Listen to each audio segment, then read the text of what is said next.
Hello students, welcome to Topper Choice. So आज हम करने वाले हैं क्लास 9th का मोस्ट अवेटेड चैप्टर और स्पेशल चैप्टर। स्पेशल इसलिए बोल रहा हूँ क्योंकि ये जो चैप्टर है सबसे इजी होने वाला है। अगर आपको लाइन्स एंड एंगल्स आता है, ट्राइंगल्स आता है, तो ये चैप्टर सबसे इजी चैप्टर होने वाला है। ठीक है, तो आपको पता तो चले गया कौन सा चैप्टर करने वाले हैं। क्लास 9th का हम करने वाले हैं सर्कल्स। सर्कल्स, ठीक है। तो देखते हैं, देखो इसको करने से पहले 2-3 रिजल्ट है जो आपको पता होने चाहिए। सबसे पहले मैं उनके बारे में बात करूंगा। तो क्या है वो, मान लो आपके पास कोई सर्कल है ना, मान लो आपके पास कोई सर्कल है, एक और सर्कल बना लेते हैं। ठीक है, इसमें टेंजेंट और सीकेंट की बात नहीं होगी। इसमें क्या करेंगे कि अगर इसमें एक ये चीज़ आ जाती है कि अगर कोई कोड है ना और सेंटर से यहाँ पे नीचे गिरती है तो बाइसेक्ट करती है। दूसरा, कोई ऐसे एंगल है, चल एंगल के बारे में बाद में बताते हैं, पहले इसको ध्यान में रखना। दूसरा क्या है कि अगर ऐसे दो कोड्स हैं, अगर ये इक्वल कोड्स हैं, अगर ए बी और सी डी इक्वल कोड्स हैं, तो अगर सेंटर पॉइंट से एक लाइन फेंकूँ और इस सेंटर पॉइंट से ये लाइन फेंकूँ, इसको अगर ये बाइसेक्ट भी करती है, बाइसेक्ट भी करती है। क्यों बाइसेक्ट करती है? 90 डिग्री हो तो दोनों इक्वल होते हैं। दूसरा, अगर ये बाइसेक्ट कर रही है और इक्वल कोड्स हैं तो ये भी डिस्टेंसेस आपस में इक्वल होते हैं। ठीक है, ये भी डिस्टेंसेस आपस में इक्वल होते हैं। दो चीज़ें पढ़ने वाले हैं।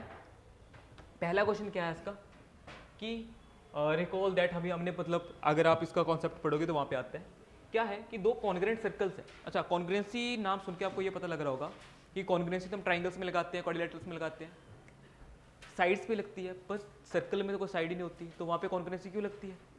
अब यहाँ पे ध्यान दो कि सर्कल में किन कॉन्ग्रेंसी के बारे में बात हो रही है। दो सर्कल्स है ना हमारे पास, तो पहला सर्कल ये बनाता हूँ, दूसरा सर्कल ये बनाता हूँ। अब इसमें क्या बोला हुआ है कि दो कॉन्ग्रेंट सर्कल है। कॉन्ग्रेंसी का मतलब होगा यहाँ पे कि इनके दोनों के रेडियस सेम है। कॉन्ग्रेंसी का क्या मतलब है यहाँ पे कि इसका रेडियस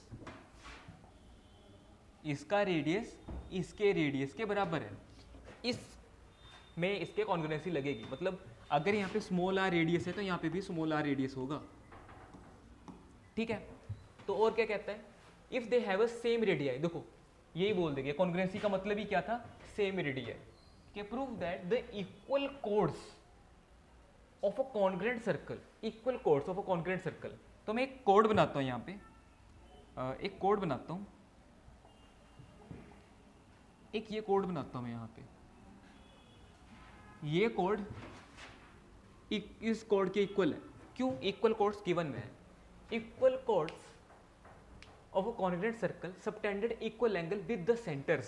सेंटर से इक्वल एंगल सबटेंड कर रही है, मतलब कि मेरे को ये चीज़ मिलानी पड़ेगी। कौन सी चीज़? ये चीज़ मिलानी पड़ेगी तभी यहाँ पे ट्राइंगल बनेगा। ये चीज़ मिलानी पड़ेगी तभी यहाँ पे ट्राइंगल बनेगा। ठीक है, तो अगर ये भी तो रेडियस ही है, ये भी तो रेडियस ही है, और ये चीज़ गिवन है कि ये और ये इक्वल है, ये और ये इक्वल है, तो आपको पता है ये गिवन और टू प्रूव आपने लिखना है। ठीक है, अब इसके नाम करता हूँ, इसका ए बी नाम रख लेते हैं, इसका सी डी नाम रख लेते हैं। ठीक है, तो दो ट्राइंगल हमें कौन कौन से मिले? In triangle A O B, A O dash B, यहाँ पे ओ डैश है, and triangle C O D, C O D, हमारे पास दो ट्राइंगल्स हैं। ठीक है, अब ये बोल रहे हैं कि हमें ये प्रूफ करो कि जो इनके सेंटर से जो एंगल बन रहे हैं इक्वल है। मतलब हमने प्रूफ करना है कि ये एंगल इस एंगल के इक्वल है, हमें ये प्रूफ करना है। तो आपको एक चीज़ नज़र आ रही होगी, अगर आपको ट्राइंगल्स अच्छी तरह से आता है, ये साइड इस साइड के बराबर, ये साइड इस साइड के बराबर, और ये साइड इस साइड के बराबर।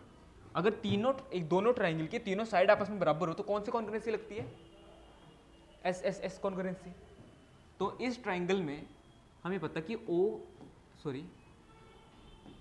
ए ओ डैश किसके बराबर है? इसमें सी ओ के बराबर है। डी ओ डैश किसके बराबर है? डी ओ के बराबर है। और ए बी किसके बराबर है? सी डी के बराबर है। रीजन क्या लिखूंगा मैं? Both radius. ठीक है, और यहाँ पे क्या रीजन लिखूंगा मैं? गिवन, क्योंकि गिवन में आ रहा था ना ये, यहाँ पे गिवन में आप लिखोगे, गिवन लिखोगे, टू प्रूफ लिखोगे, फिर सोल्यूशन शुरू करोगे। तो कौन सी कॉन्ग्रुएंसी लगी? By S S S congruency triangles A O dash B is congruent to triangle C O D. अब कॉन्ग्रुएंसी लगाने के साथ हमें पता होता है कि हम CPCT लगा सकते हैं। तो बाय CPCT हम ये बोल सकते हैं कि इसके जो भी कॉरस्पॉन्डिंग पार्ट है, एंगल प्रूफ करने थे तो एंगल कर दो कि ये एंगल्स आपस में बराबर आ गए, और यही हमने प्रूफ करना था। आई थिंक आया होगा, समझ आया होगा, बहुत ईजी क्वेश्चन है। तो लगे हाथ एक और क्वेश्चन करते हैं। क्या कहता है कि prove that if the course of a congruent circle subtended equal angle. अब ये जो कोर्स है सेंटर पे, ये जो कोर्स है इनके सेंटर पे इक्वल एंगल सबटेंड कर रही है। मतलब अब जो हमने अभी प्रूव करके आए वही गिवन में है, अभी हम जो प्रूफ करके आए वही गिवन में है। तो हमें प्रूफ क्या करना है? Course are equal. जो वहाँ पे गिवन में था वो प्रूफ करना है, और जो प्रूफ करना था वो गिवन में है। अब देखते हैं डायग्राम कैसे बनने वाला है कि पहला सर्कल ये आ गया, पहला सर्कल ये आ गया, दूसरा सर्कल ये आ गया। अब दो सर्कल है हमारे पास, थोड़ा सा बड़ा करते हैं, ठीक है, ठीक है। दो सर्कल है, और क्या है, सेंटर से जो कोर्ड्स हैं, दो जो कोर्ड्स हैं वो सेंटर पे इक्वल एंगल बना रही है। तो मेरे को कोर्ड्स बनानी पड़ेगी, पहली कोड, दूसरी कोड, इनकी जो कोड्स हैं। अब इनमें कॉन्ग्रुएंट सर्कल की बात की हुई है, मतलब इनके दोनों सर्कल के रेडियस इक्वल हैं आपस में, ठीक है। अब सेंटर से एंगल भी कुछ फॉर्म कर रही है। ये सेंटर से एंगल जितना फॉर्म कर रहा है ट्राइंगल, सेम एंगल ये सर्कल फॉर्म कर रहा है। गिवन में अब हमारे पास क्या है, ये और ये A B O C D P, C D P, ठीक है। तो गिवन क्या होगा, अगर ये आर है तो ये भी आर होगा, ये आर है तो ये भी आर होगा। क्यों? क्योंकि कॉन्ग्रुएंट सर्कल्स है, ठीक है। तो सॉल्यूशन शुरू करते हैं। गिवन और टू प्रूफ लिखना आपकी जिम्मेदारी है। In triangle A O B and triangle C D P, ठीक है।